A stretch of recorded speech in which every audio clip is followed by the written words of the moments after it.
All right, today's agenda, pretty simplistic. We're going to learn how to build a keynote. We're going to explore some templates and make custom slides. And some of you folks who want to know how to implement this into Schoology will also have that ability as well. So we're really excited to kind of show you what it looks like on the presenter side. So some of the things that you're gonna notice when you're going into PearDeck is that when you see an icon, there's a task for each one you complete. And I say this, I love nonverbal cues. Like I see a picture of a pencil, they're gonna be able to write on it. If you see the computer, that's a website, and might have multiple choice in there. So it's definitely a lot of components. The hand, the finger, kind of like drag and drop. So we're definitely going to use those nonverbal cues and continue to teach kids some of the pieces that are really important with that. So what I'm going to do here is I'm going to kind of just walk through what it looks like right now. So if we're looking at this idea of like, oh my gosh, like this is a slide that they can write on. So I say this very candidly, it's definitely a cool thing. I have one student logged in right now. So I'm going to go to my show responses in the bottom. So you're kind of waiting for responses. So I might sign in on the kids side and kind of just write in there like Brian. So people might say, well, what would you want to do this for? We can give kids in our PowerPoints, we might actually give them letters that are pre-done. So maybe they want to actually go through and kind of trace that letter of some sort. So they want to trace over something that you've done so I can see that work that they're doing. Just one way to do it, just one example. This is our write feature. We're actually having them write on a screen. This one is, I say this like enter a number. So like if I give the kids a prompt, and they're trying to answer a question, and maybe they can actually have a number as the submission component for it, which is kind of a neat little way to have kids actually do that, because now what we're doing is they're going to be able to share a specific number. Maybe you're giving them a math problem in addition. So definitely one way to use it. Another one here is what is filling your bucket today and what's draining it. Kind of a little bit of social, a little SEL component, which I really, really love, because I think it's such an important component nowadays. So this is one of those draw features where they'll have that ability to kind of draw on the screen. Tell me something positive that's happened to you this week. This is something that we pulled a while back from some of our learning days when we were online specifically. And I say this, this is definitely one of those really cool opportunities where we can have kids continually write. I know sometimes we've thought like, oh, we're not virtual, but like this is a really easy way for kids to jump in there and think about, count the numbers. So maybe if I want to follow through and kind of like number it 1, 2, 3, 4, 5, 6, we have that ability. I'm going to actually make that a little bit smaller, 4, 5, 6, 7. So as I'm here, if I want to show responses, I can see like what was being done. There's only one other student in here at this time. So it's nice so you can see it in live time as they're working as well, which is a nice feature of it. So another one is just an extra ticket, do subtraction, boom card, like, hey, we can have kids actually go in and do the right. I find with our kids who all have stylists, this is a really great tool.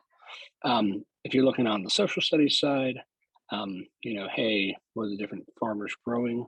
We'll say wheat, corn, tomatoes, those types of things. They have them read. One of the things that's really awesome here, you have that actual like audio piece that's in there because you've already inserted it in there.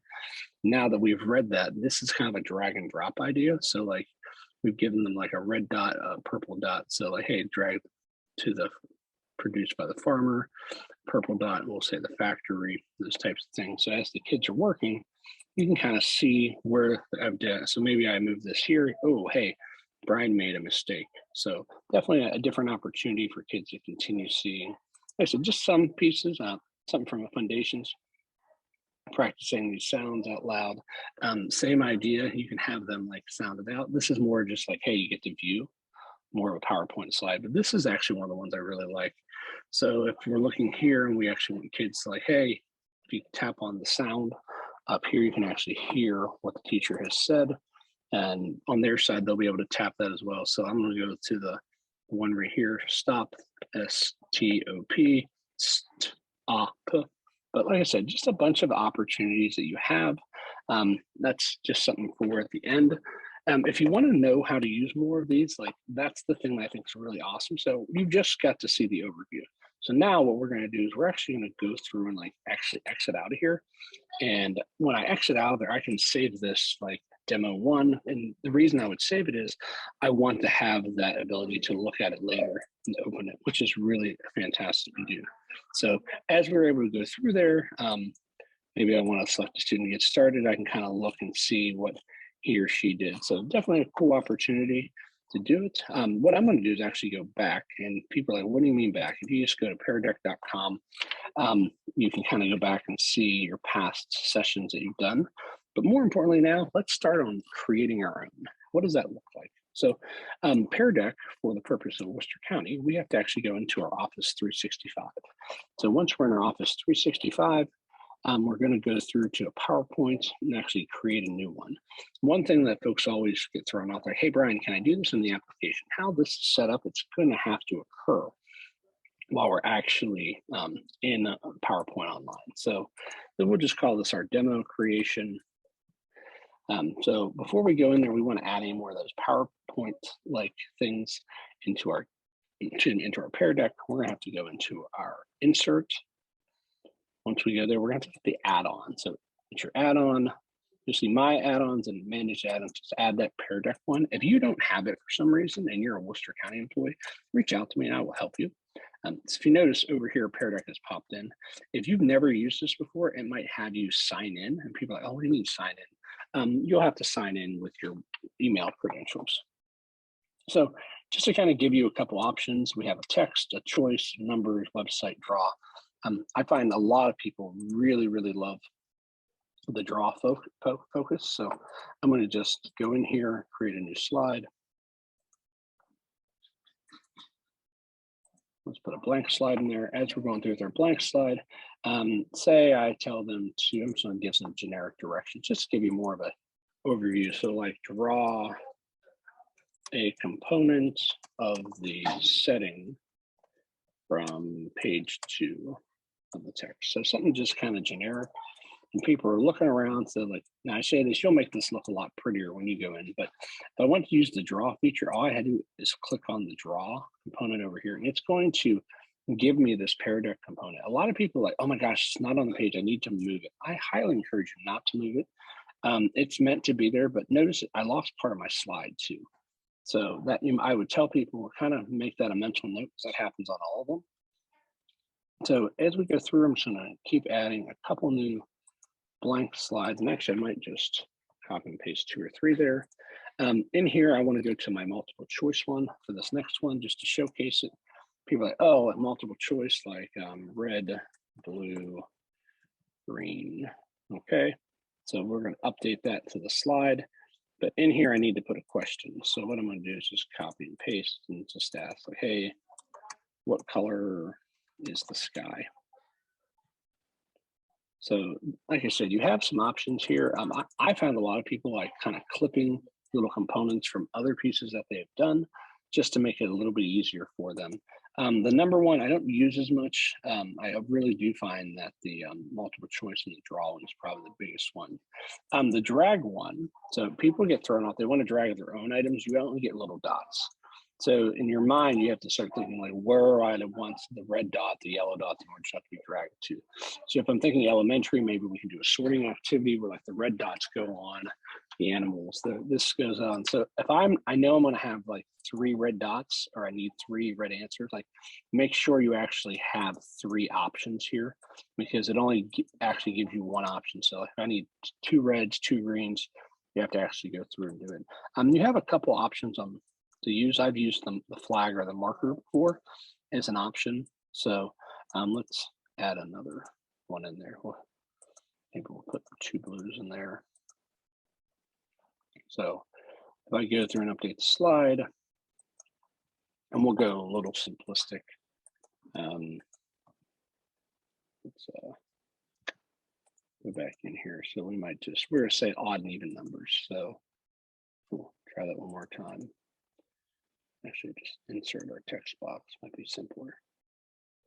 So we go in our new text box, we'll just put the number 2, make that really, really big. So if I have a 2,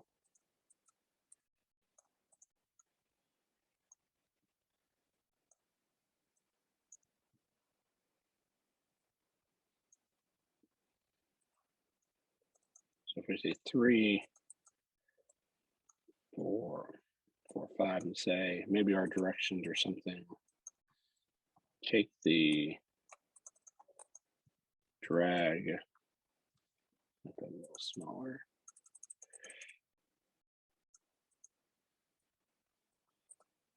Drag the red dot to the even number and blue dot to the odd number. So you have an option there. So when we eventually do go through and do it, they'll be able to actually drag them. Try to space these out a little bit. So and you'll be able to see on the teacher side when we have multiple kids, like, oh wow, like I can see they really get that idea. But like I said, that's really one of the key features. The website, I say this all the time, like if I want to move it into, let me just put it into the WorcesterK12.org website. We also have that ability, but make sure it's something specific that they're looking for. So I would say like a website, maybe like your informational text, and you're asking them for something in the next slide. So maybe now that you've read that, that's going to push them to something else. So like I said, just a real easy overview. Some people ask me, hey, Brian, I really love some of your graphics. Where did you get them? Honestly, if you go into the critical thinking in PearDeck, they have a lot of these things. So I'm show you how I got there again. Critical thinking templates, and kind of just go through here and find what you want. Considering different points of view, like, hey, I really love this idea. I love this whole slide. Now, what most people want to do, notice it says you're viewing. Like, oh, well, what do you mean? Can I have it? You have to actually, this is the one thing that's kind of a little bit of a challenge. You have to actually download it and make a copy of it yourself and keep it. So sometimes you might want to download one specific slide. Now, if you notice, I'm actually in the actual application now. So now I'm just going to go through. Maybe I'm going to click all the pieces that I see.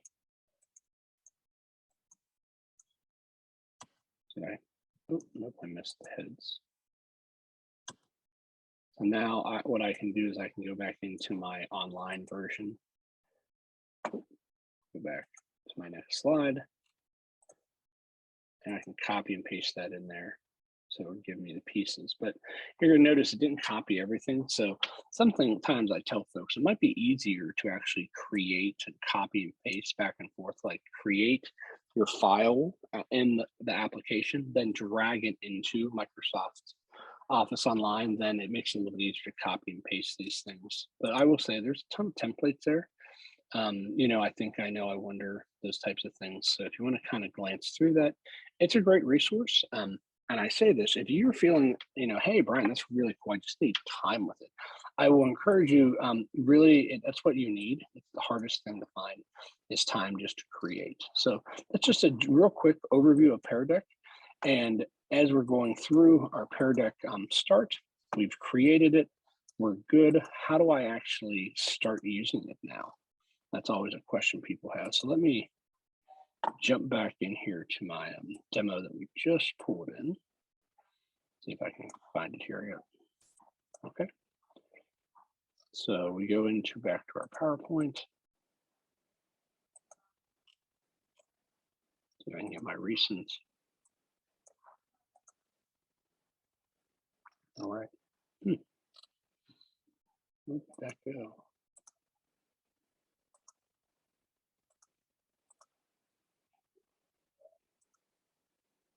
All right, well, anyway, we'll get there.